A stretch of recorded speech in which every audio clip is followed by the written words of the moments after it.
Tonight we welcome our special guest, Emma Lindle. Emma is a lifelong Catholic. She lives in Cincinnati, Ohio with her family, and she will be a senior in high school this year. I met Emma this past summer and had the privilege of hearing her testimony of how her encounter with Christ has changed her life.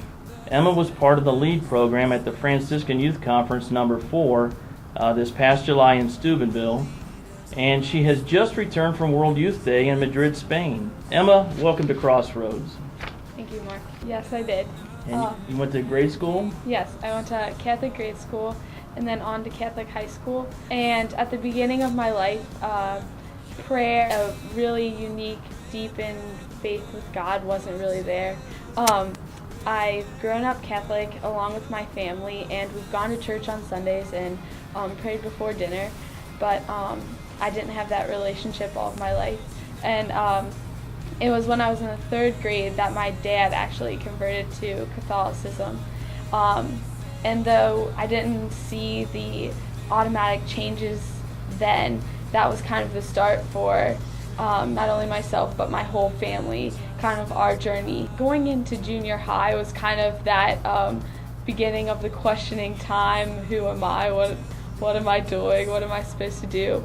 And looking for answers without that relationship with Christ is really hard and really difficult, because you're looking to a world that isn't eternal. You're looking for something that's not going to last very long.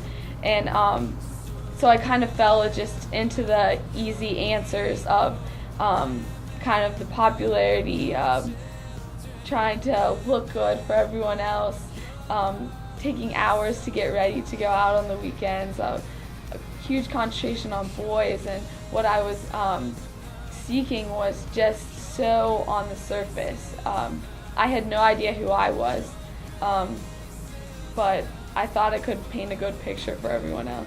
I think we all know that we're made for greatness, and we all know that we want to be accepted, and we're made for that acceptance and that deep relationship. And even at that early age in junior high, 7th and 8th grade, I could recognize that I was made for a deep relationship, and made to be raised up. And on a surface level, that's what popularity does. It raises you up and gives you some acceptance, but it's not deep enough for who we are as unique and individuals made for this deeper, authentic love. God was working in my life before I really asked him to or wanted him to. So freshman year, I did a lot of questioning and trying to figure things out, and my aunt invited me summer after my freshman year to a Steubenville youth conference.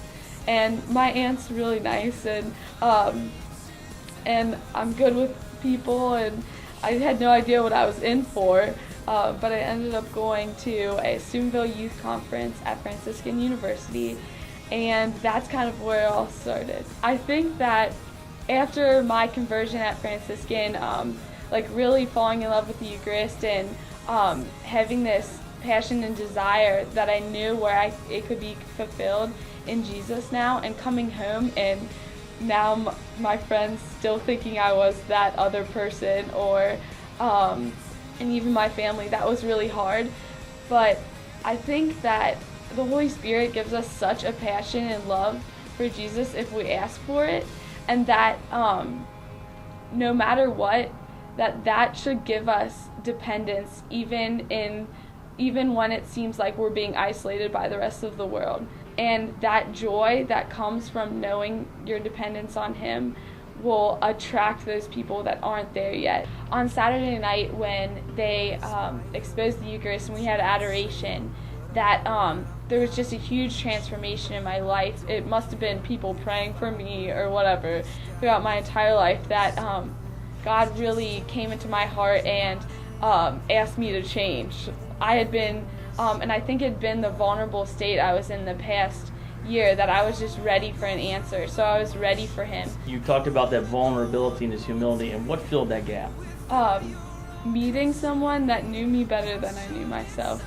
I think that was it. And who was that? That was God. That was God. Yeah. And I had never really remembered going to adoration ever before. And not really had any much deep prayer. Maybe an angel of God before bed or something like that. But this was the first time I really entered into deep prayer. So, and just really hearing God speak and calling me to this unity. And I had no idea what that meant. And since then, But you were willing. Yeah. Coming into my junior year, playing soccer, I just kind of felt God calling me in a different direction, but I was not ready to give it up at all. I was not ready.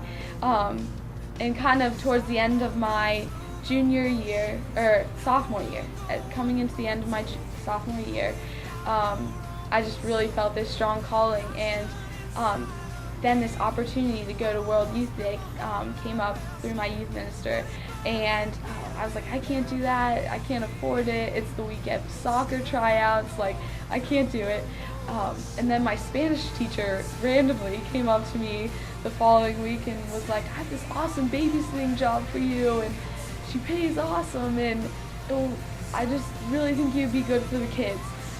And all these things are kind of coming into place. And finally the sun went down and the Pope came, and as he was arriving, huge wind was coming in, taking people's tents up in the air, and you saw umbrellas flying, and rain began to pour down. And it was funny, someone said something like, we had prayed for water all day, and God finally answered our prayers. When does he ever answer prayers in the way we want them?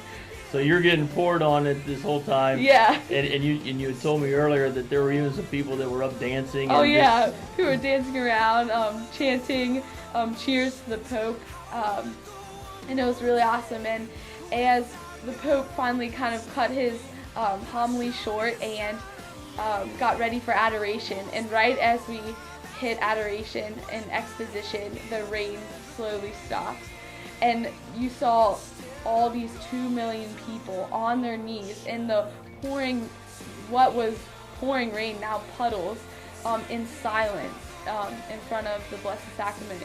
And it was an incredible experience. As Pope Benedict went up and did benediction, right as he carefully took the Blessed Sacrament away, it started raining again.